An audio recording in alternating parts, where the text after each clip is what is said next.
Kanata Rapid and Bolts just showed why the shield bubble is way stronger than you previously thought. They just won the Division 1 finals, and in this video we are going to take a look at the strategies that they use to dominate the competition and win 3 games. Let's go! They started off landing at Crime City while Bolts lands up at the train and works his way south. This trio's loot paths all have them converge back at Crime City and gives them access to cap materials faster than the rest of the lobby, as they can use the gold rivers to speed up their farming. From here they like to push up towards the Wolf Mountain, where they can farm lots of Storm Surge and pick off Visual Braids and Aminoshed, who are often split up and could be picked off as solos. When leaving Crime City, they didn't seem to have a preference on ARs, as they were often seen carrying the Fury, Spire, and DMRs. They always try to carry the Sentinel, and they try to have as many dash sprites as possible. From here they love to play off the island that spawns south of Foxy Floodgate. They were very lucky in this tournament, as the island has 3 spawns, yet they got the closest one in 5 out of 6 of their games. They quickly played onto the island, where they eliminated Core, giving them a Mythic DMR, which is huge for Storm Surge, and the Shrouded Striker Medallion, which turns the player invisible when they sprint jump. This isn't hugely impactful, but they use this medallion a ton to get small advantages in the endgame. Once they have claimed the island, they look to stay here for as long as they can. From the island, they have the best sightlines to trade Storm Surge and barrels to regain their health when they get tagged back. They then glide off the island, making sure to pull their gliders as low as possible to keep themselves safe. Once in the mid game, they still need more Storm Surge, which is where the Superman sprites come in. They would carry the Superman sprite and just spray teams with it. This gave them huge bleed through damage with basically no risk. They also used the sprite to perfection to set up a pre-edit play, which was almost uncounterable as it simply breaks builds so fast. As we get to the partial zones, we start to get to this team's true strengths. One of the things that they did that was really effective was staggering on the 5th zone. If they didn't like their rotate going into the 5th zone because they would get sprayed getting in, they weren't afraid to wait back in the zone to see where the 6th zone would pull. Unless 6th zone played max distance, they could simply wrap around in the zone into the dead side of the partial zone and get a free rotation. This works because the zone is only a 2-tick, meaning that if they carry the Medmist grenade, they can easily survive the zone and farm up their materials as well. Even in the worst case scenario where the zone plays max distance, they are still fine, as likely the team holding them instantly rotates the max distance zone, giving them an opportunity to get in. In game 6, they used a staggering strategy in combination with the islands to make an incredible rotation, which they then combined using a dash with the air vents in Utopia City to fly themselves into the zone. Also in the partial zones, we saw their first use of the shield bubbles. When they made their rotations, they would often find left behind shield bubbles. If they had an available inventory slot, they would make sure to carry them, as when they would rotate into a position with a high likelihood of being focused,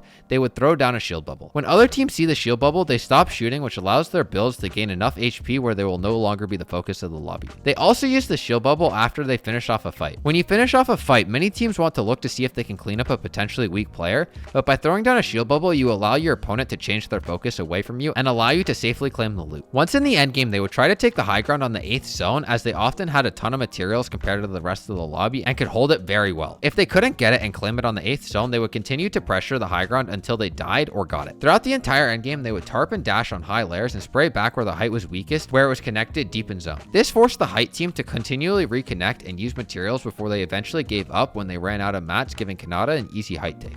Once on the high ground, their holds were fairly simple. On the 9th zone, they would make a huge cone tarp across the entire zone. This makes it nearly impossible for them to get shot out and gives them tons of angles to shoot from. They try to stay elevated over the rest of the lobby, as they wanted to avoid any teams directly dashing onto their heads. Once they got deeper into the endgame, they would use one of 2 height strategies. They either would create a full tarp across the entire zone, or they would play split height. By creating a full tarp, they keep themselves safe from players trying to dash up and take height, but they lose all of their angles to get kills. Playing split tarps is a little riskier, as it leaves individual players more vulnerable to be jumped on, but you have way more angles to spot potential ambushes and to find extra kills. What you don't want to do is what they did in game 2 and full tarp and leave a hole open, which gave Clix the space to dash up and take height, griefing their game. While on height, they also used their second shield bubble tech. They would carry shield bubbles on height and then throw them onto the second height team. This made it much harder for the second height team to grief their height, while they could still get plenty of shots down onto the second height team. Since the shield bubble is right on top of them, it reduces their angles much more than it reduces the height team's angles, giving the height team a massive advantage. For the most part, this team was a pure height team, but they played game 6 mostly from the mid ground and played it pretty good. They made strong tarps, and when they played through large bits of congestion, they would make a full tarp and place a ramp over their heads, making a ramp and a full tarp combined into one. On the mid ground though, I was most impressed with their ability to find refreshes together. When they ran low on materials, they sat on the second low ground along the back edge of the zone and played side by side. This allowed them to find a refresh onto a team triple spraying in wood where they would jump in with pre-edits and get all 3 kills. Once they have a good enough refresh, they instantly bird up onto the high ground and take it and win the game. Overall, I was incredibly impressed by Kanata Rapid and Bolts. They have a great game plan, and their ability to implement the little details from the Superman blobs to the shield bubbles to the dash air vent rotate really sets them apart from any of the other top teams in the lobby. I think this team can easily be a favorite to qualify to the Global Championships. The only thing that concerns me is that they seem very Foxy Island dependent. In the Div 1 finals, they got it in 5 out of 6 games and had by far their worst game in the one game where they didn't get it. They seem to struggle with their Storm Surge in this situation, but if anyone could figure out a solution to this issue, it would be the veteran leadership of Kanata. So what do you guys think about this team? Let me know in the comments below. See ya. Like I'm not gonna lie, I'm here to find a girlfriend, you know what I'm saying?